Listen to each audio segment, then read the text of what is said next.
Good morning, students. My name is Satyaveer Singh, and I will teach you chemistry because actually I will teach you chemistry now due to some technical problem. So I didn't teach you in the previous video. So now I'm studying a new chapters. So not new chapters. You have studied some topics, but I am revising some topics also. Okay, because in this chapter some topics are left.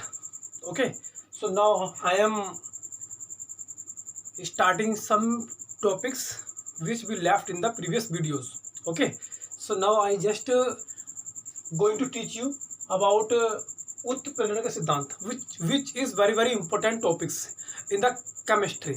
Okay guys, so now I'm telling you उत्प्रेरण का सिद्धांत, model of catalysis. Okay, and you can say also principles of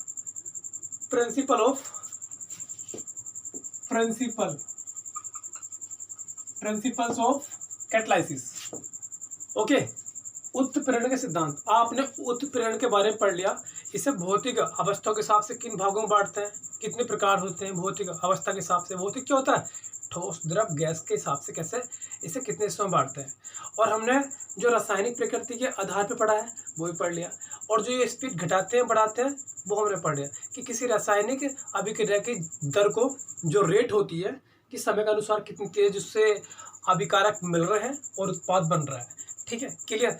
अब मैं इस बात को नहीं बताने वाला, आपको इस बात का पता है, लेकिन एग्जैक्टली मैकेनिज्म क्या होती है. अब मैं आपको मैकेनिज्म बहुत डिफिकल्ट होती है बच्चों. ठीक है, डिफिकल्ट भी नहीं होती है, लेकिन जो इक्वेशंस होती है, रिएक्शंस होती है, इक्वेशन खैर in the mathematics we can use, but here we are using only a mechanism, right. So mechanism, what is the mechanism, in Hindi we can say kriya vidhi. So kriya vidhi means again divide in two parts. Number one kriya plus vidhi, kriya vidhi. So क्रिया, जो भी क्रिया हो रही है आपकी, तो उसका फुल प्रोसेस क्या है, उसे हम कहते हैं क्रिया विधि. यानी कि कोई इक्वेशन आपने लिख दी पूरी कंप्लीट, लेकिन उसको हम बताना है कि यार ये कैसे बनी, इसकी जो मैकेनिज्म है अंदर कैसे बनी, पूरा करके बताते हैं. जैसे फॉर एग्जांपल मैंने एक रिएक्शन लिखी, क्या लिखी यहाँ पे, CH2 डबल बॉन्ड CH2, और यहाँ क्या लिखा मैंने, निकिल, और ये हाइड्रोजन. मतलब कि ये क्या है, इसका नाम 1,2 एथीन हो जाएगा. सिंपल ये एथीन, या इसका जो ये तो हो गया इसका UPSC name, means UPSC, but इसका सिंपल नेम क्या होगा, इथाइलिन. तो ये इथाइलिन जो है, एथिलीन गैस निकिल और हाइड्रोजन उत्प्रेरक की उपस्थिति में, ये उत्प्रेरक तो है, तो ये एथिलीन निकिल और हाइड्रोजन की उपस्थिति में ये बना रही है, क्या बना रही है, CH3 और सिंगल बॉन्ड CH3. ये जो H2 है ये इसके साथ जुड़ गया, एक यहाँ और एक यहाँ, और ये बन गया.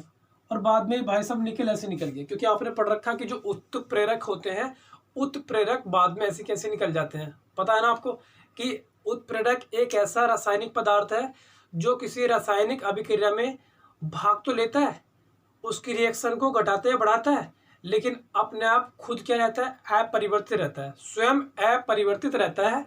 उसको कोई भी अंश रिएक्शन में नहीं लगता, जैसे पहले था वैसे निकल जाता है. ठीक है, जैसे कि मान लीजिए आपको काफ़ी सारे एग्जाम्पल दिए गए हैं. जैसे कि मान लीजिए मैं गाड़ी में बैठा हूँ, मैं गाड़ी में बैठ गया, कोई गाड़ी मान लीजिए ब्लॉकॉट, जो बैलगाड़ी होती है. अब मैं एक काम किया, बैलगाड़ी चल रही है, बैल धीरे चल रहे हैं, उसको ऊपर बैठ गया मैं. अब बैठ गया, मैंने उनको थोड़ा सा वो कर दिया स्टिक से, ये थोड़ा डांट दिया ऐसी, तो वो थोड़ा तेज चलने लगे. उसके बाद में उतर गया उससे, तो मैं एक तरह का वहाँ उत्प्रेरक के जैसा काम कर रहा हूँ. क्यों, क्योंकि मैं गया, उसकी स्पीड बढ़ गई, the rate of the blockout with respect to time is increased, then I let off from there. Okay, मैं उससे उतर गया हूँ, और उसके बाद में वो चल रही है तो रिएक्शन हो रही है, लेकिन मैं उतर गया. लेकिन यहाँ पे हम वो एक भौतिक एग्जाम्पल था, ये क्या रासायनिक है, और रासायनिक और भौतिक में बहुत अंतर होता है बच्चों. ठीक है, तो मैं बताने वाला ये हूँ कि आपको बस समझ में आ गई की बात ये. ठीक है, अब आपको जो उत्प्रेरण के बारे में आपने पढ़ा है इसकी बात पढ़ लेंगे कि यार ये क्रिया विधि क्या होती है, और क्रिया विधि हर रिएक्शन की होती है। There are so many reaction in the chemistry and we have to complete their mechanism is the main important topics of the chemistry, that's why I am forcing on this topics right away. Okay, so kriya vidhi mechanism, right. सो अब इसकी mechanism क्या होगी, तो इसको बड़ा करके बताएंगे, और बड़ा करके क्या बताएंगे इसमें यही पढ़ने वाला है। ये एग्जाम्पल मैं आपको बताऊंगा कि जो एथाइलिन है, एथीन बोल दीजिए, इसमें क्या अंतर है। ये बच्चे इसका आईयूपीएसी नेम है, आईयूपीएसी नेम, और ये इसका एसएन है, सिंपल नेम। बता देना मैं तुम्हें कक्षा 11 में। Okay, I told you in the previous classes that, okay now so मैं इसकी मैकेनिज्म आपको बताऊंगा। अब फिलहाल तुम एक काम कर लीजिए, सबसे पहले मैं, और हाँ, जो उत्प्रेरण के सिद्धांत होते हैं वो दो होते हैं बच्चों। नंबर 1 क्या होता है, माध्यमिक यौगिक का बनना, और दूसरा क्या होता है, आधुनिक अधिशोषण का सिद्धांत। अभी छोटे छोटे बातें क्या होती है, माध्यमिक क्या होता है, माध्यमिक का मतलब होता है इंटरमीडिएट। जैसे आप क्या पढ़ रहे हो, इंटरमीडिएट मतलब आप पढ़ रहे हो इंटरमीडिएट, 12th क्लास में पढ़ रहे हैं आप, तो 12th class is the base of the life study. मतलब मेरे हिसाब से 12th क्लास जिसने ठीक से कर लिया है वो समझ लो उसका बेस क्लियर है, और यही बेस माना जाता है, और यही हायर डिग्री मानी जाती है मेरे हिसाब से, क्योंकि यहाँ तक बच्चा सीख लेता है, इसके बाद में वो डिस्क्राइब होता रहता है, लेकिन बेस वही रहता है। करेक्ट। तो इंटरमीडिएट का मतलब होता है बीच में, यानी कि इंटरमीडिएट का मतलब ना तो छोटी क्लास और ना ही बड़ी क्लास, बीच में इंटरमीडिएट। इंटरमीडिएट मतलब बीच में, ठीक है। तो ये इंटरमीडिएट कंपाउंड की फॉर्मेशन, और दूसरा क्या, आधुनिक अधिशोषण का सिद्धांत। तो आधुनिक अधिशोषण का सिद्धांत मैं आपको बाद में बताऊंगा, तो पहले इसको फिनिश कर देता हूं। देखो इनमें जो वर्ड है वो तो आपको पता लग रहे होंगे। आधुनिक मॉडर्न हो गया, अधिशोषण क्या हो गया कि किसी एक रासायनिक पदार्थ का किसी दूसरे रासायनिक पदार्थ की सतह पर बैठ जाना क्या कहलाता है, अधिशोषण। अधिशोषण में दो घटक होते हैं, नंबर 1 अधिशोष्य और नंबर 2 होता है अधिशोषक। और जब अधिशोषक के ऊपर अधिशोषित हो जाता है तो ये क्रिया कहलाती है अधिशोषण। आप इससे फैमिलियर हो पहले से ही, ये मैं आपको मान के चल रहा हूं, राइट। चलो, अब जो अधिशोषण के सिद्धांत का नंबर 1 टॉपिक है बच्चों, इसके बारे में आपको बताने जा रहा हूं मैं। और माध्यमिक यौगिक का बनना क्या होता है, देखो नंबर 1 की बात चल रही है, बड़ा आसान है। तो माध्यमिक यौगिक का बनना, देखो एक साइंटिस्ट है, साइंटिस्ट जिन्होंने बताया कि भाई उत्प्रेरण का सिद्धांत कैसे वर्क करते हैं। तो ये साइंटिस्ट का नेम है इनका Clement, 1806। Okay, as scientist Clement आप इनका नेम नोट कर लेंगे, ठीक है, क्लीमेंट।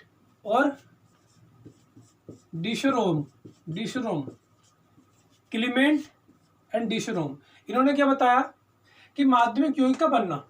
अब माध्यमिक यौगिक कैसे बनता है, मैंने इसमें क्या बताया, माध्यमिक का मतलब होता है बीच, ना तो छोटा और ना ज्यादा बड़ा, उनके बीच में। जैसे मान लीजिए ए, ये क्या सी, और उनके बीच में क्या आ गया बी, तो ये ए का और सी के बीच का क्या, इंटरमीडिएट एक रासायनिक पदार्थ है, ठीक है। तो क्लीमेंट ने और डिशरोम ने क्या बताया सन 1806 में कि भाई माध्यमिक यौगिक का बनना, तो ये बताया इन्होंने कि इसके लिए कितने अभिकारक होने चाहिए, अभिकारक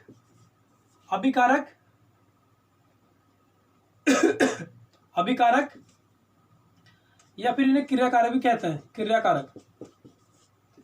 अभिकारक या क्रियाकारक कितने होने चाहिए, 2 होने चाहिए।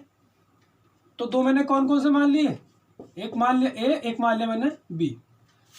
क्लियर, एक बात ये हो गई। और देखो इसमें एक बात क्या है, और इसमें एक होना चाहिए उत्प्रेरक क्या मान लिया मैंने, सी मान लिया। तो यानी कि 3 चीजें होनी चाहिए आपके पास। 2 क्या होने चाहिए, अभिकारक तुम्हें पता ही है, उनको क्रियाकारक भी कहते हैं। तो एक तो ए मान लिया, एक बी मान लिया, और जो कैटालाइसिस इसको मैंने सी मान लिया। अब इन्होंने क्या बताया, पहले मान लिए। तो माध्यमिक यौगिक का बनने में क्या करते हैं, दो अभिकारक मानते हैं और एक मानते हैं उत्प्रेरक। ठीक है, अब देखो मान करके मैं आपको बता देता हूं कैसे होता है इसमें।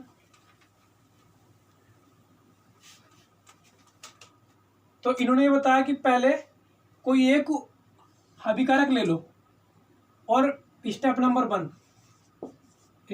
वन, जैसे कि मान लीजिए आपकी रिएक्शन क्या बनेगी, अभिकारक ए प्लस अभिकारक बी, और क्या लिख दो उसके ऊपर, कैटालाइसिस आता है ऊपर सी, और क्या बनेगा यहाँ पे ए बी, यही तो बनेगी रिएक्शन।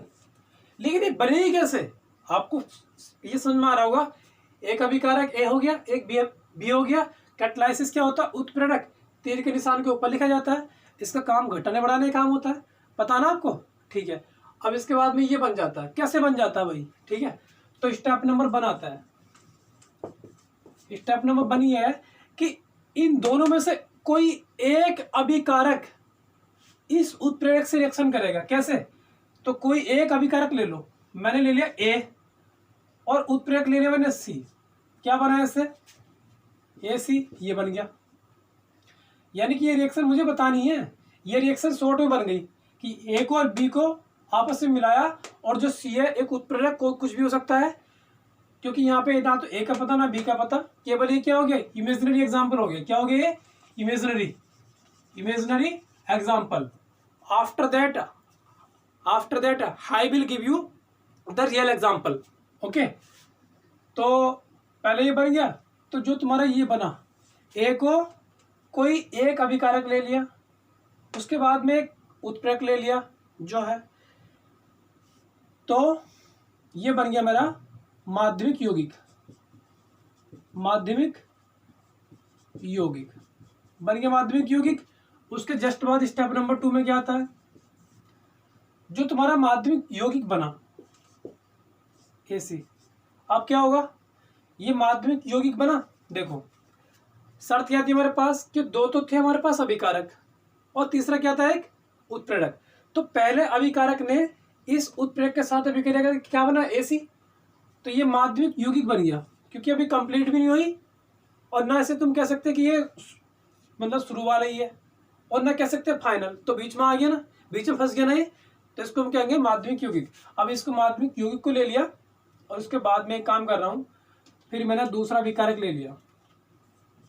जब तुमने ये ले लिया तो पता क्या होगा, ए और ये, तो ये बन जाता है ऐसे कि जो पहला अभिकारक था दूसरे अभिकारक के साथ जुड़ जाएगा, और ये कैटालाइसिस बाहर निकल जाएगा। ठीक है, पता लग गया आपको। तो मुझे लगता है बात समझ में आ गई होगी। कुछ नहीं है इसमें, जो सबसे पहला उत्प्रेरण का सिद्धांत है कि भाई क्या, पहला वाला क्या है, पहला वाला था ये माध्यमिक यौगिक का बनना। तो इसमें मैंने बताया आपको, बस ये हो गया इतना काम। अब इसके बाद क्या करना है आपको, जो तुम्हारी ये दो स्टेप आए तो इनको दोनों को जोड़ देना, तो सी से सी कैंसिल हो जाएगा, क्या बचेगा यहाँ से, और ये कैंसिल हो जाएगा, क्या बचा यहाँ से, ए प्लस बी और एरो कितना ए बी, और सी को तुम यहाँ मान लो। ठीक है, तो ये बन गई नहीं बन गई, देखो वैसे ही। तो इसका भी एग्जाम्पल देख लेते हैं, ठीक है, रियल वाला। तो रियल वाला एग्जाम्पल क्या होगा देखो इसका, चलो इसको लिखा रहने दूं मैं ऐसी, ए प्लस बी और एरो कितना ए बी और यहाँ सी। अब देखो इसका रियल एग्जाम्पल देखो, तो रियल एग्जाम्पल क्या है इसका, तो बच्चों रियल एग्जाम्पल हो जाएगा इसका 2NO प्लस 2NO2, ऐसे लिख लो इससे पहले, NO2 plus NO2 plus SO2 और एरो फिर क्या SO3 प्लस NO। ये रिएक्शन है आपके पास। अब ये डायरेक्ट वैल्यू पड़ी है बच्चों, ठीक है। मैं इसे फिनिश कर देता हूँ, यहाँ पे जगह तो है नहीं, तो मैं अपने हिसाब से बस ले लेता हूँ, ठीक है, एग्जाम्पल ले लेता हूँ, ए और बी की जगह तो ए और बी और ये सी क्या उत्प्रेरक कैटालाइसिस। ए की जगह मैंने क्या लिया, ए की जगह मैंने लिया मतलब ये ले लिया मैंने यहाँ पे O2, एक तो लिया मैंने O2 ऑक्सीजन ले लिया और एक लिया मैंने SO2 और जो कैटालाइसिस वो क्या लिया NO। समझ में बात आ गई तुम्हें इतनी। यानी कि ए उत्प्रेरक पहला अभिकारक ऑक्सीजन, दूसरा अभिकारक सल्फर डाइऑक्साइड और जो तुम्हारा उत्प्रेरक है वो ले लिया मैंने नाइट्रिक ऑक्साइड। ठीक है, अब तुम्हें तो पता ही है कि जो तुम्हारा माध्यमिक यौगिक का बनना है इसमें क्या होना चाहिए, दो अभिकारक और तीसरा क्या होना चाहिए, एक उत्प्रेरक होना चाहिए। यही तो बताना चाह रहा हूँ आपसे। अब देखो, अब हम क्या करेंगे इसमें, सबसे पहले क्या होगा पता है, सब स्टेप नंबर 1 में क्या होगा, वो स्टेप नंबर 1 में होगा कि जो पहला वाला अभिकारक है ये उत्प्रेरक के साथ रिएक्शन करता है। तो उत्प्रेरक क्या यहाँ पे NO है।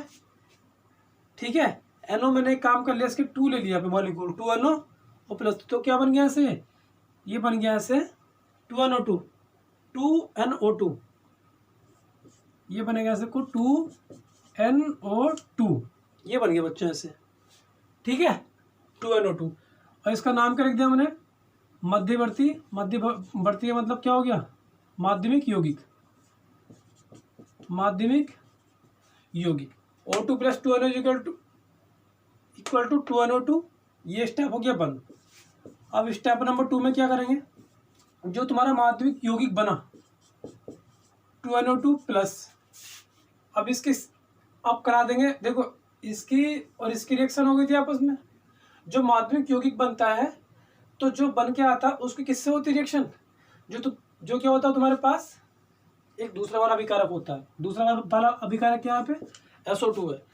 तो ये NO2 SO2 को मिला क्या बना, SO3 प्लस NO, ये बन गया आपका। ठीक है बच्चों, और ये रिएक्शन आ गई आपकी, यानी कि NO। बस इस टाइप से आपकी ये रिएक्शन बन गई। ठीक है बच्चों, तो आपको इसका एग्जाम्पल देखने मिल जाएगा और ये बहुत आसान है, आपको समझ में आ गया होगा शायद। ये बस क्या होना चाहिए, इसमें 2 अभिकारक होने चाहिए और एक एक उत्प्रेरक होना चाहिए, जिनमें से एक अभिकारक पहले क्या करेगा, उस उत्प्रेरक से क्रिया करेगी, क्या बनाएगा, मध्यवर्ती यौगिक बनाएगा और वो मध्यवर्ती यौगिक दूसरे वाले जो अभिकारक उससे रिएक्शन करके बना लेगा। इसका एग्जाम्पल आपको मिल जाएगा देखने के लिए, आप देख लेना। ठीक है, और दूसरा होता है आधुनिक अधिशोषण का सिद्धांत। आधुनिक अधिशोषण का सिद्धांत, तो ये आधुनिक अधिशोषण का सिद्धांत में क्या होता है बच्चों, कि इसमें अधिशोषण की क्रिया होती है। ठीक है, उसमें क्या बनता था, मध्यवर्ती, इसमें क्या होता है, अधिशोषण। तो अधिशोषण का मतलब कैसे होता है, देखो इसमें, देखो मैं बताऊं तुम्हें, ये मान लो कोई एक सतह है। ठीक है बच्चों, एक सतह हो गई। अब इस सतह पे एक काम करना, मुझे किसी चीज को बिठा दे, मतलब किसी भी चीज के मॉलिक्यूल यहां बिठा देने इसकी सतह पर। ठीक है, तो ये मान लो तुम क्या, ये मान लो किसकी रोड, आयरन की रोड मान लो, जो लोहा होता है आयरन की रोड, Fe रोड। और जो ये मॉलिक्यूल्स बैठे हैं किसकी मान लो, ये मान लो आप वाटर, ये वाटर के मॉलिक्यूल है। तो वाटर के मॉलिक्यूल्स क्या हो गए, बूंदे इसके ऊपर बैठ गई, यानी कि ये क्या होंगे, अधिशोषीय, और ये क्या, अधिशोषक। और ये पूरी घटना क्या कहला रही है, अधिशोषण। ठीक है, क्योंकि इसकी Fe की सतह पर ये बैठ गए। तो जितने ज्यादा ये बैठते रहते हैं ना, जितनी ज्यादा अधिशोषीय के अणु किसी दूसरी सतह पर, जैसे यहाँ पे क्या, जल के अणु Fe की सतह पर जितना ज्यादा बैठ रहे उसकी उतनी क्रियाशीलता ज्यादा होती है। क्या होती है, उतनी उसकी क्रियाशीलता क्या होती है, ज़्यादा होती है, उतनी तेज पर रिएक्शन होती है। और उसकी सांद्रता भी क्या होती है, ये नोट कर लेना, ठीक है पॉइंट। सांद्रता भी क्या होती है, इंक्रीज होती है। सांद्रता का मतलब क्या होता है, गाढ़ेपन से, गाढ़ेपन से। तो यहाँ पे क्या, जितना ज़्यादा बैठेंगे उतनी सांद्रता बढ़ेगी नहीं बढ़ेगी, ठीक है। अगर मान लीजिए किसी भी चीज़ में हम कोई दूसरी चीज़ में ला रहे हैं तो वो तो गाढ़ा होगा ना, कॉन्सेंट्रेट होगा ना। तो सांद्रता का मतलब होता है कॉन्सेंट्रेट, जो ज़्यादा सांद्र है, ठीक है। तो जितना हम ये बिठाते रहेंगे किसी, तो सांद्र होता जाएगा, ठीक है। तो ये पता लग गया आपको, क्रियाशीलता ज़्यादा होगी उसकी, सांद्रता बढ़ेगी और उसकी दर भी बढ़ जाएगी, क्रियाशीलता की दर। अब कैसे बढ़ेगी, चलो बात कर लेते हैं। तो आपको अधिशोषण के बारे में पता है, अब उसकी बात हम करने वाले। फिर उसका एक मैं यहाँ पे इमेजिनरी एग्जाम्पल, इमेजिनरी मतलब मान करके, और एक होता है रियल एग्जाम्पल, जो साइंटिस्ट उसको कवर करते हैं, ठीक है, जो उन्होंने डिस्कवर किया है। तो उसके बारे में बताने जा रहा हूँ मैं आपको क्या होता है। तो आपको पता लग गया, ठीक है। देखो होता ही है इसमें कि मान लो ये है कोई, ये कोई उत्प्रेरक है,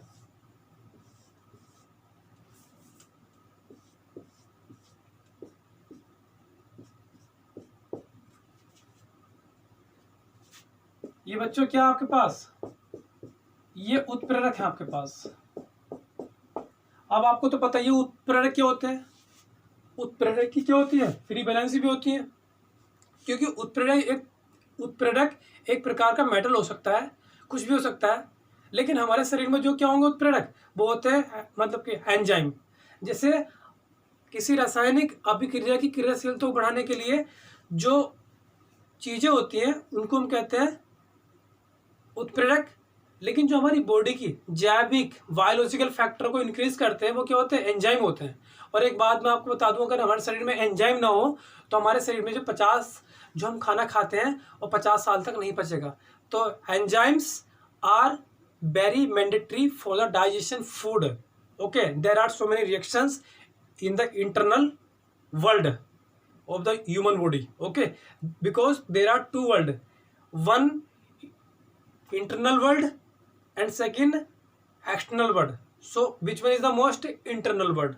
Okay, internal world is very very important, okay, so be happy. अब यहाँ पे एक मैंने एक ये क्या ले लिया, उत्प्रेरक ले लिया मैंने, ध्यान देना आप इस पर। एक मैंने उत्प्रेरक ले लिया और इस उत्प्रेरक की सतह पर मुझे रिएक्शन करानी है, यानी कि ए और बी क्या दोनों ही है, ये हो गए क्रियाकारक। मैं दूसरा नाम, या फिर तुम कहते हो इसी इनको अभिकारक, ठीक है बच्चों, क्रियाकारक या अभिकारक। जब ये दोनों मिलेंगे तो होता क्या पता है, होता यह है कि ये अधिशोषित हो जाते हैं। और ये क्या होती है बच्चों, ये फ्री वैलेंसी होती है, फ्री वैलेंसी। और इनको हम कहते हैं एक्टिव सेंटर, एक्टिव सेंटर कहते हैं, सक्रिय केंद्र। एक्टिव सक्रिय हो गया, सेंटर क्या हो गया, केंद्र हो गया। यानी कि किसी उत्प्रेरक की जो फ्री वैलेंसी होती है, जहां पर कोई क्रियाकारी पदार्थ उसके साथ जुड़ता है करके, उनको हम कहते हैं फ्री वैलेंसी। और जहां वो जुड़ता कोई, जैसे ये अभिकारक है, ये यहाँ जुड़ जाएंगे तो ये सक्रिय केंद्र होगा, क्योंकि इस पूरे उत्प्रेरक का पूरा भाग सक्रिय केंद्र नहीं होगा। मतलब कि हर जगह ये अभिकारक नहीं जुड़ पाएंगे, लेकिन जहां जुड़ पाएंगे उस भाग को हम कहेंगे सक्रिय केंद्र। पता लग जाएगा, देखो अभी बना रहा हूं मैं। तो ये हो गया, ये हो गया,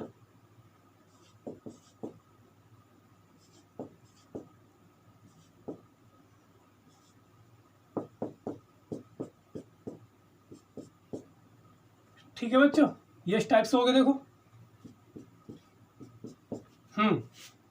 अब इस पे मैंने ए और बी को जोड़ दिया, ए और ये बी जोड़ दिया, ए और बी जोड़ दिया यहाँ पे, ठीक है। देखो इस तरह से मैंने जोड़ दिया, चलो यहाँ मान लो इसे, फिर रहने दो, ए और बी जोड़ दिया, ठीक है। अब मैंने ए और बी को जोड़ दिया, तो ये जो तुम्हारे दोनों अभिकारक थे, ये एक यहाँ लग गया और एक यहाँ लग गया। ठीक है बच्चों। तो ये क्या हो गया, इसके जो फ्री वैलेंसी थी उन पे जुड़ गए, अधिशोषित हो गए, ठीक है ना। और ये घटना क्या हो गई, अधिशोषण, क्योंकि इसकी सतह पर ये बैठ गया आगे। ठीक है, तो ये नाम पता लग गया होगा आपको कि इसका नाम क्यों आ रहा है, ये हो गया। अब देखो इसके बाद में क्या हो रहा है, अभी रिएक्शन कंप्लीट नहीं हुई, ठीक है, अभी रिएक्शन कंप्लीट नहीं हुई। इसके बाद में क्या होगा, इसके बाद में होता ये है कि सेम, मैं एक काम करता हूँ बच्चों, 3 लाइन नहीं बना रहे हैं, ये 2 ही लाइन बहुत है, चलो बना देता हूँ मैं 3 लाइन भी। तो ये हो जाए ए और बी इस टाइप से जुड़ जाता है ऐसे, ठीक है। अब इसके बाद में क्या होगा, इसके बाद में हो जाता है कि भाई ये जो तुम्हारा निकल था, ये निकल भाई साहब ऐसे निकल जाएंगे बाद में, ये इसकी फ्री वैलेंसी है और ये ऐसे रहेगा फिर, और प्लस जो तुम्हारे ए और बी थे ये आपस में क्या हो जाएंगे, जुड़ जाएंगे। यानी कि पहले ये कोई भी उत्प्रेरक हो सकता है, कोई भी उत्प्रेरक, ये केवल, ये इसका केवल इमेजिनरी एग्जाम्पल है बच्चों, इमेजिनरी एग्जाम्पल है। ए और बी को जोड़ा, इसकी सतह पर बैठ गए, इसके बाद में ये ऐसे बने, इसके बाद में ये यहाँ पर डंडा और खिंच जाता है, ठीक है। अब इसके बाद में क्या होता है, ये दोनों यहाँ से हट जाते हैं, यानी कि क्या हो जाता है आपके, विशोषण। तो एक बात ध्यान रखना, पहले क्या होता है, अधिशोषण, यहाँ लिख दूं मैं अधिशोषण। पहले क्रियाकारक पदार्थों का उत्प्रेरक की सतह पर अधिशोषण होता है, जैसे कि यहाँ हुआ था। उसके बाद में उनका विशोषण होता है। विशोषण का मतलब क्या होता है कि जो चीज जहाँ बैठी थी वो वहां से हट रही है। अधिशोषण का उल्टा विशोषण कहलाता है। किसी एक रासायनिक पदार्थ को दूसरी सतह पर बिठाते हैं, दूसरे पदार्थ की, तो उसे कहते हैं अधिशोषण।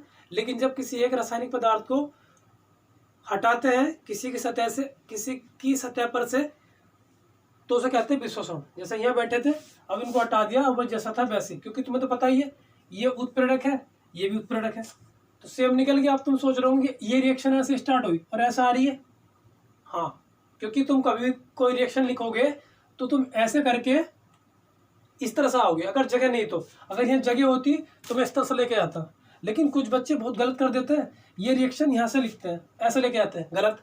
ये मेथड सही है, ठीक है। अब इसको तुम एक काम कर सकते हो ऐसे, अब यहाँ खत्म हो गया तो ऐसे कर सकते हो, फिर ऐसे कर सकते हो, ठीक है। आपको समझ में आ गई होगी बात, वरना आपकी इक्वेशन कट जाएगी। अब मैं इसका एग्जाम्पल देता हूँ आपको रियल। तो रियल एग्जाम्पल बच्चों इसका ये है, CH3, नो सॉरी, अब इसका रियल एग्जाम्पल बताया तो मैं आपको, पहली मैंने बताया था आपको CH2 डबल बॉन्ड CH2, और ये क्या है, निकिल और हाइड्रोजन की उपस्थिति में रिएक्शन हो रही है, क्या बनता है यहाँ पे, CH3 और ये CH3, ठीक है। तो देखो यहाँ पे क्या है, अब मैटर यहाँ पे ये है कि जो निकिल है, बच्चों एक काम करो, आप थोड़ा देर सोच लो कि यहाँ पे ए और बी की जगह क्या है। तो मैं बता दूं आपको, ए की जगह क्या है, निकिल तो होगी उत्प्रेरक, ठीक है, और हमें रिएक्शन किसके साथ करानी है, तो चलो मैं इसे मिटान देता हूं। अब देखो वो छोटी सी रिएक्शन लिख रही है ऊपर, अब वो कितनी बड़ी बनेगी। पहले क्या होगा, अधिशोषण, उसके बाद में क्या होगा, विशोषण।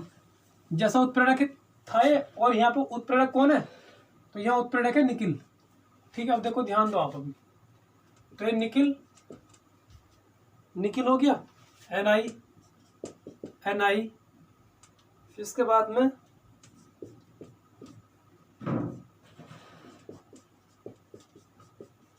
Ni, ये क्या होगी, इसकी फ्री वैलेंसी हो गई, और यहाँ पे क्या लगा दो, HH, क्योंकि यहाँ पे क्या है, H2 है ना, और प्लस अभिकारक क्या है इसमें, ये चीज है, यानी कि ए की जगह बी की जगह ये आ जाएगा अभिकारक। एक से ज्यादा भी हो सकता है अभिकारक, CH2 डबल बॉन्ड, ओ सॉरी डबल बॉन्ड ये, तो ये निकिल हो गया, ये निकिल उत्प्रेरक हो गया, और हाइड्रोजन की प्रेजेंटेशन में हो रही है, तो ये H 2H है तो यहाँ लिख दिए, और ये मैंने यहाँ लिख दिया। ये इसकी मैं मैकेनिज्म बता रहा हूँ आपको। अब क्या होता, क्या पता है, होता यह है कि पहले क्या होगा, इसका अधिशोषण होगा, मतलब ये जो अभिकारक हैं ये इस उत्प्रेरक के जहाँ पे फ्री वैलेंसी है, मुक्त संयोजकताएं हैं, वहाँ पे बैठ जाएगा। ठीक है, कैसे बैठ जाएगा देखो, ध्यान दो आप इस बात पे, कैसे बैठ जाएगा। तो सेम लिखा जाएगा NiHH, उसके बाद में क्या है Ni, और यहाँ पे क्या आएगा CH2, और ये CH2। इस प्रकार से आपका ये बन जाएगा। देखो अब उसके जस्ट बाद क्या होगा, जस्ट बाद बच्चों होता ही है इसमें कि जस्ट बाद क्या होता है, जो तुम्हारे बैठे थे ये उतर के बाहर आ जाएंगे। कैसे हो जाएंगे कि ये Ni